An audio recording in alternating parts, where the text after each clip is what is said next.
Welcome to Lola's Frugal Life Podcast. If you're on a mission to be more frugal with both your time and money, you're in the right place. In this podcast, we talk about topics that help enhance living a frugal lifestyle. The goal is to save time and money where we can so that we can use the rest on what matters most to us. We talk a lot about both time and money management so that we can waste as little as possible on both. We do this while also embracing a progress over perfection mindset.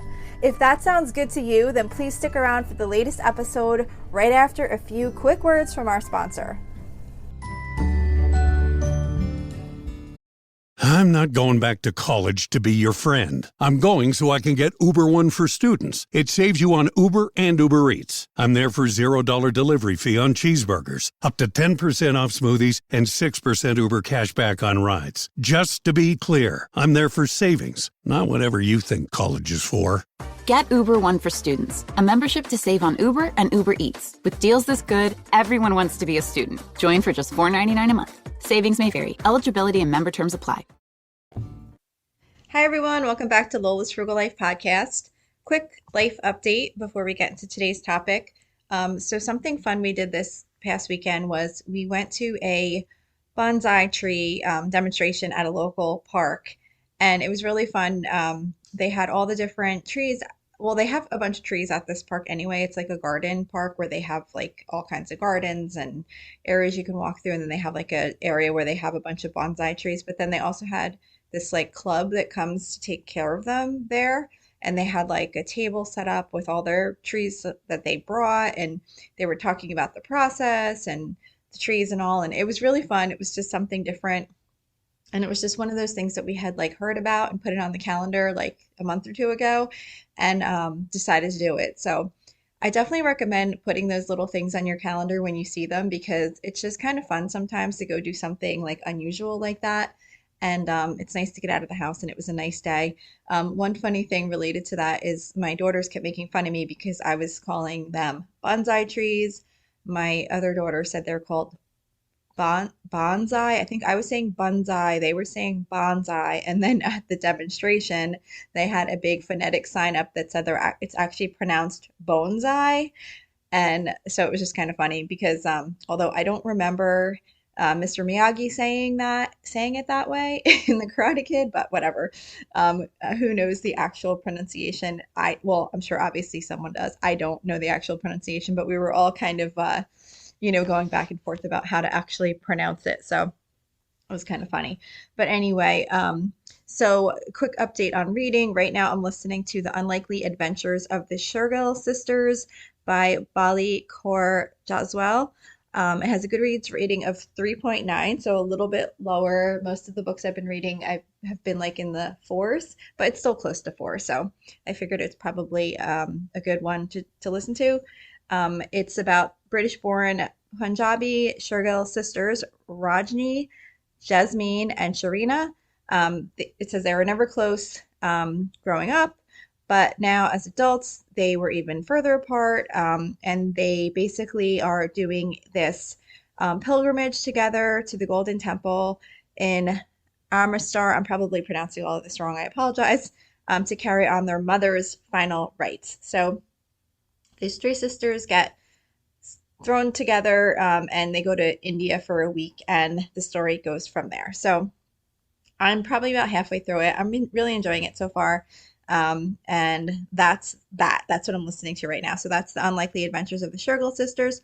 And then I finally finished reading that digital book format that I was the digital format book that I had been reading for like ever, called I'll Stop the World. I really liked that book. It took me a really long time to finish it because I was only reading like a tiny bit per day because it was on my phone. So I would just read like maybe like a couple pages every day. But it's like a time travel theme, but I really liked how the story ended. At first I thought like, oh, this is like time travel. This is not, I don't know. Sometimes there's been some time travel books that I really like, and then some that I'm just like, this is so unrealistic. But I really enjoyed this book. I really liked how the ending was. So I don't know if it's a popular book. It was just one I think that I got for free on Amazon at some point, but I really did like that book. And then I also just finished listening on audio to The Life She Was Given by Ellen Marie Wiseman. It has a Goodreads rating of 4.10. The quick description is: on a summer evening in 1931, Lily Blackwood glimpses circus lights from the grimy window of her attic bedroom. She's not allowed to explore the meadows of around her home. She's never been outside of her room, and her mother insists that they go to this circus and she's going to have a special show or whatever. And then the story goes from there. But it's really good. I really liked it. I did think it was a little on the sad side. Like there was a couple of like nice parts, but overall it was a sad story, I thought. But I did enjoy that. And then as far as my favorite meal this week, I would say my favorite meal that I made this week was chicken, sausage, peppers, and potatoes and onions in our electric roaster oven because I just feel like it's so easy. It's very similar to the sheet pan meal that I made last week, but it's basically I have this electric roaster oven, so I just put it on the counter and plug it in, and then I just cut up the chicken, cut up sausage, cut up potatoes, cut up peppers and onions, whatever, just toss it all in there, drizzle it with some olive oil, salt, and pepper, mix it up, and then it just cooks and it cooks all together and the flavors come together and it's really good. So, and it's super easy because it's just one big roasting pan. So I think that was probably my favorite meal that I made this week. So today I wanted to talk about debt freedom, debt-free life, and I guess like some motivation for why it is a great thing to strive for. So I guess the first thing is thinking about limiting debt, limiting or eliminating debt in your life. It means different things to different people. Some people want to have literally no debt at all, including no mortgage, and others are okay with a mortgage, but nothing else. Some people don't mind having a car loan. Some people do mind having a car loan. There's different, there's certain of those like car loans, mortgages that are kind of like for really large items that people debate over whether you should have them. It's really just important that you decide what you're comfortable with and what debt freedom means to you.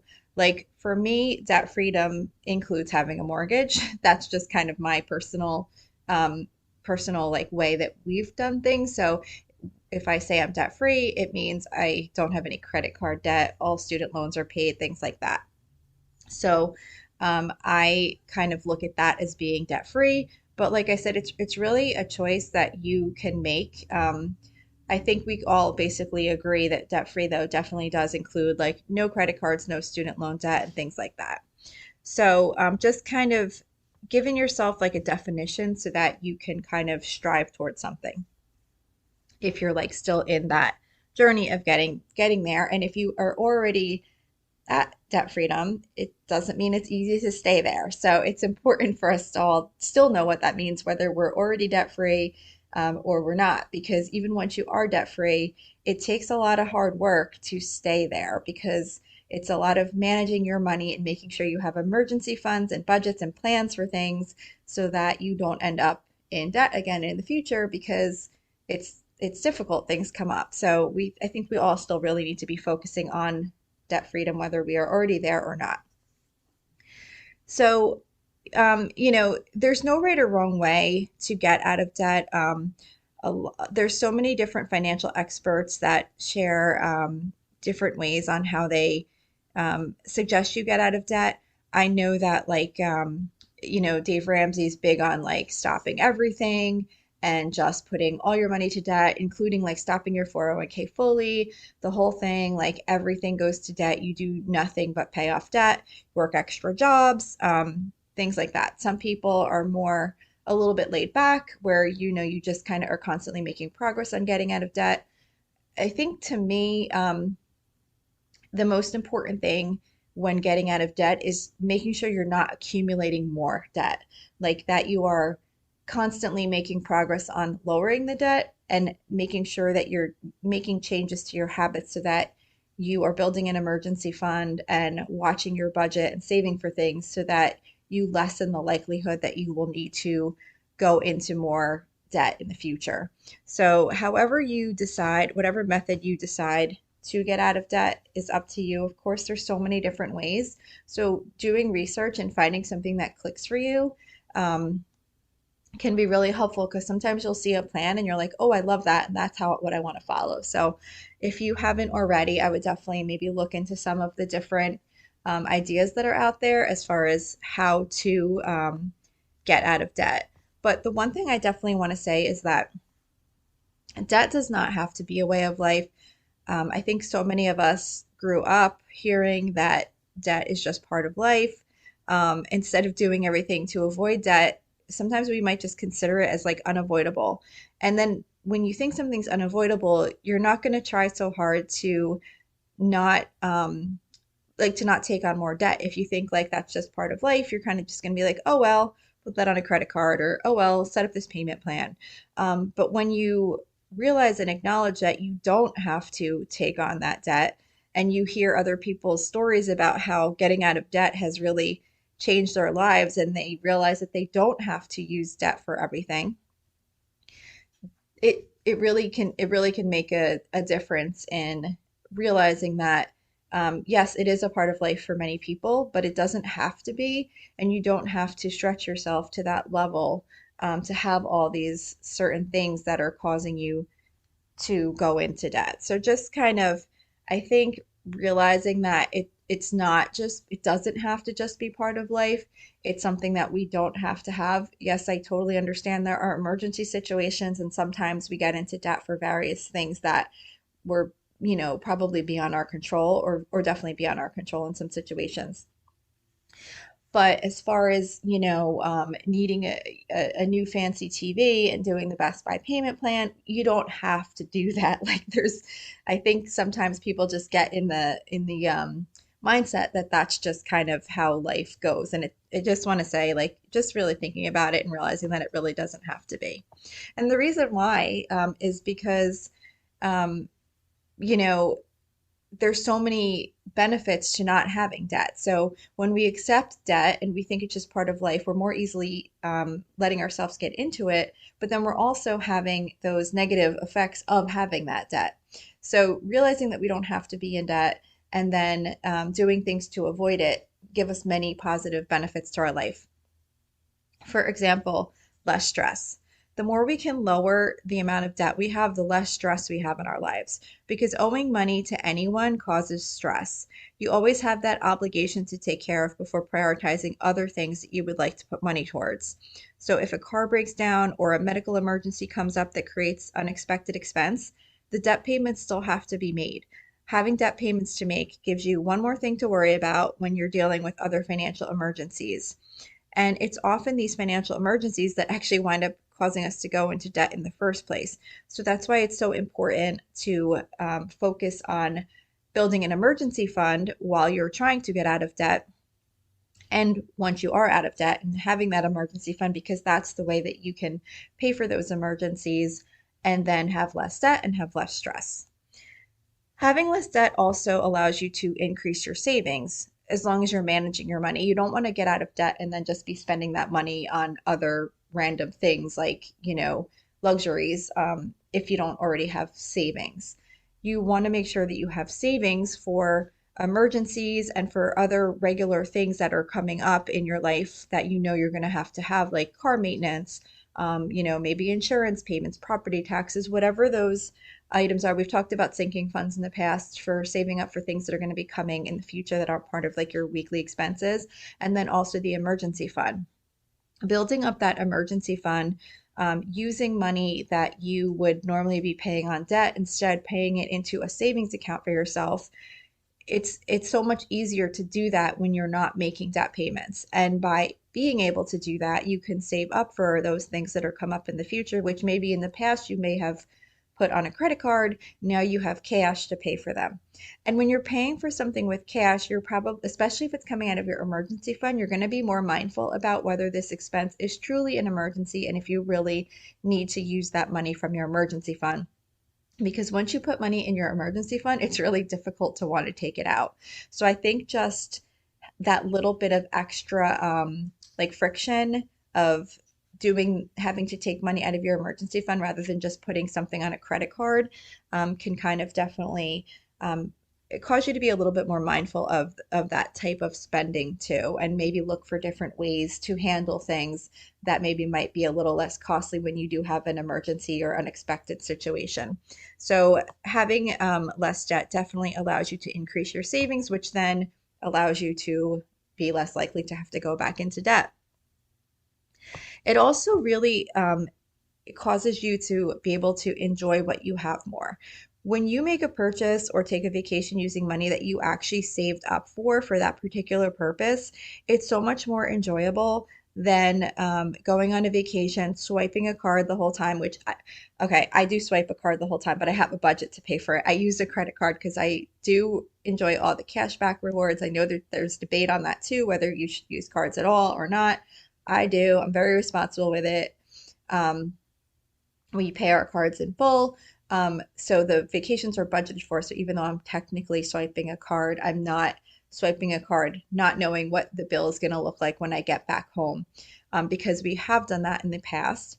And it's very stressful to come home from a vacation and realize that you spent way more than you expected and now having to recover from that.